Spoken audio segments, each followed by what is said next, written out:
नमस्ते, मेरा नाम है डॉक्टर किरण केतानी।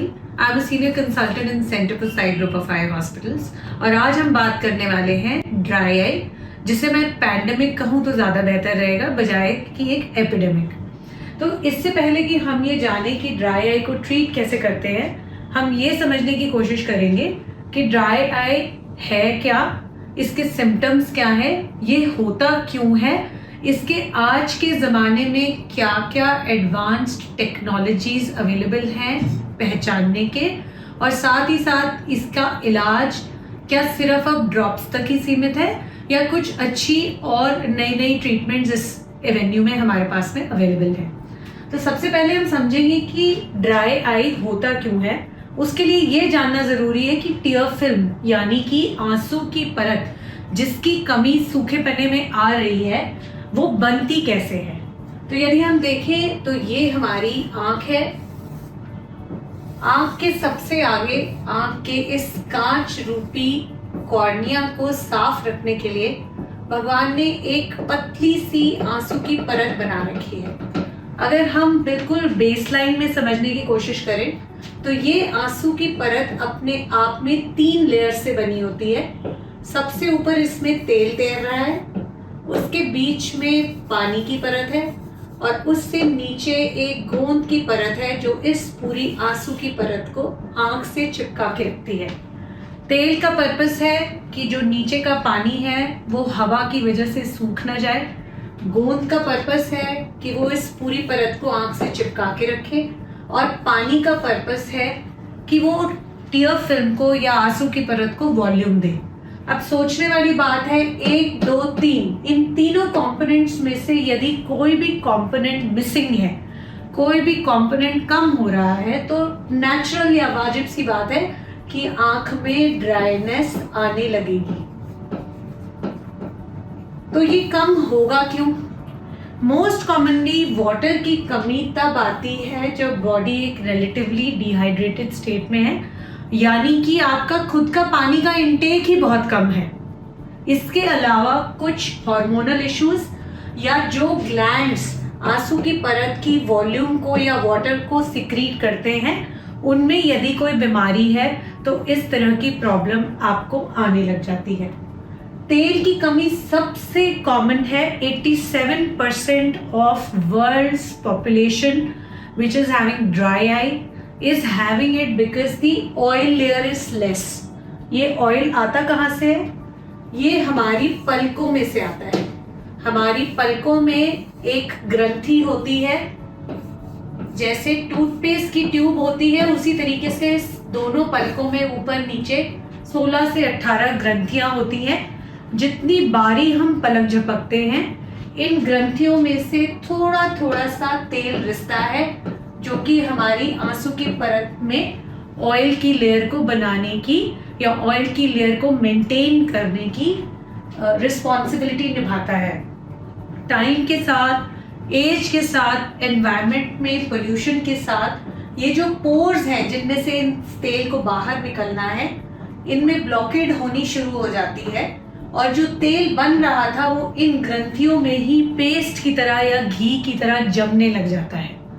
तो क्योंकि ये तेल बाहर ही नहीं निकल पा रहा, तेल की कमी होती जा रही है, इसलिए जो नीचे का पानी है वो जल्दी जल्दी सूखने लगता है और इसी वजह से जो कॉर्निया या पुतली है जिसे भगवान ने ऐसा बनाया है कि उसमें सबसे ज्यादा नर्व्स की डेंसिटी होती है, वो डायरेक्टली हवा को एक्सपोज होने लगती है।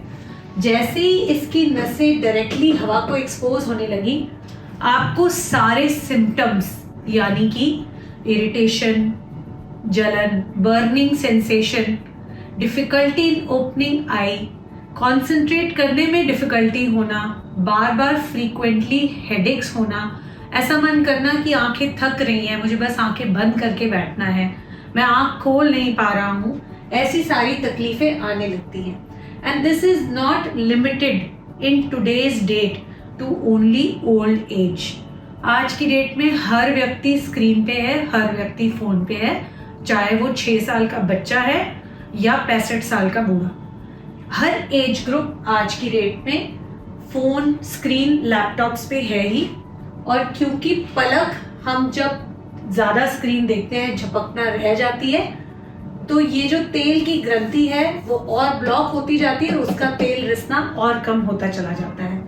इन सब कारणों से हमारी ड्राइनेस जो है आई की वो बढ़ने लगती है। हमने तेल समझा, हमने पानी समझा, पर हमने गोंद के लिए एक डिस्कशन का पॉइंट ज़रूर समझना है कि बहुत सारे हार्मोनल इश्यूज की वजह से या कुछ ऐसी बीमारियां जिन्हें ऑटो इम्यून डिजीज कहा जाता है, जिसमें हमारा शरीर अपने ही किसी हिस्से को खुद का ना पहचान के उसके खिलाफ अटैक कर रहा है, ऐसे केसेस में गोंद की कमी काफ़ी आने के चांसेस होते हैं। अब हमने ये कह तो दिया कि ये तीनों परतों में से कोई ना कोई कमी आने की वजह से हम ड्राइनेस की जो प्रॉब्लम है उसको फेस करते हैं, बट हम ये फाइंड आउट कैसे करेंगे कि हमें किस परत में कमी आ रही है और उसके हिसाब से हमें किस इलाज के लिए बढ़ना है। सबसे पहले, अगर आपको सिम्टम्स आ रहे हैं तो उन्हें इग्नोर ना करें। घर बैठे केमिस्ट से लेके दवाइयाँ डालना बहुत आसान है, इट इज़ फाइन। मॉइस्चराइजिंग दवाइयाँ, लुब्रिकेंट दवाइयाँ ओवर द काउंटर पूरी दुनिया में अवेलेबल हैं, आप उन्हें डेफिनेटली घर बैठे ट्राई कर सकते हैं, पर प्लीज़ मेक श्योर कि दीज आर मॉइस्चराइजिंग और lubricant drops only. Please do not make any inadvertent और अनएडवाइज्ड use of any kind of steroids or any kind of antibiotics without prescription as a humble request, क्योंकि ये दवाइयाँ आपको अच्छे के अलावा आड़ असर क्या करेंगी इसके बारे में ना आपको नॉलेज है, और ये आपको सिर्फ आपके डॉक्टर ही प्रॉपर्ली इन्फॉर्म कर पाएंगे और प्रिस्क्राइब कर पाएंगे। तो यदि आपको इरिटेशन, वाटरिंग, बर्निंग एक सहन शक्ति की लेवल के बियॉन्ड या बार बार हो रही है, then it is always better to get it properly diagnosed. You have to show to an eye specialist so that they can identify what is the problem that you are facing and accordingly give you medication. ऐसा ज़रूरी नहीं है कि पहली बार ही आप आए और आपके सारे टेस्ट एडवाइस किए जाएंगे। हम सेंटर फॉर साइट में specially step by step approach रखते हैं ड्राई आई के पेशेंट्स के लिए। हमारे पास में जब आप आते हैं तो हम सूखेपने के कुछ नॉर्मल बेसलाइन टेस्ट, जैसे कि शर्मर टेस्ट जिसे कहा जाता है, जिसमें एक छोटी सी पट्टी लगाकर ये आइडेंटिफाई करने की कोशिश की जाती है कि आपकी आंसू की परत की सिक्रीशन कितनी है, किया जाता है।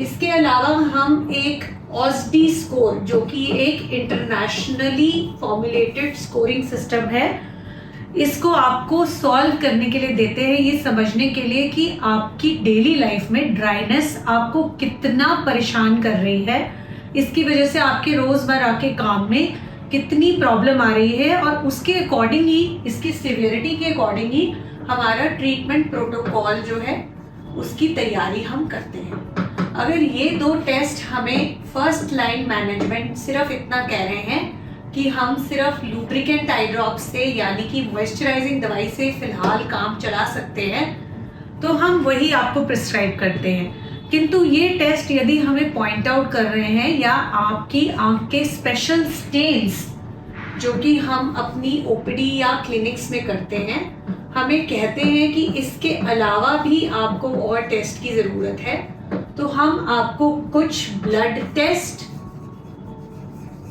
जैसे कि ऑटो इम्यून टेस्ट के लिए, विटामिन डी लेवल्स के लिए, विटामिन B12 लेवल्स के लिए और कुछ हार्मोनल टेस्ट के लिए भी एडवाइस कर सकते हैं।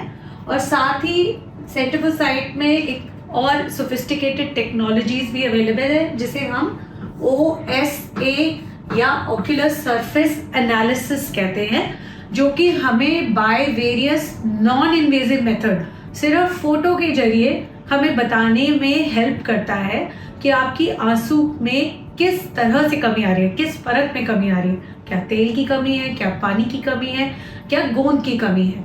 अगर तेल की कमी है तो वो क्यों है, कि क्या हम उसे किसी थेरेपी से इम्प्रूव कर सकते हैं या नहीं कर सकते हैं। तो ये सारे सोफिस्टिकेटेड टेस्ट जब हम फाइंड आउट कर लेते हैं तो हम ट्रीटमेंट प्रोटोकॉल को बेटर तरीके से फॉर्मुलेट करने में ज़्यादा सक्षम होते हैं, बजाय इसके कि सिर्फ हम मॉइस्चराइजिंग दवाइयाँ देते रहें।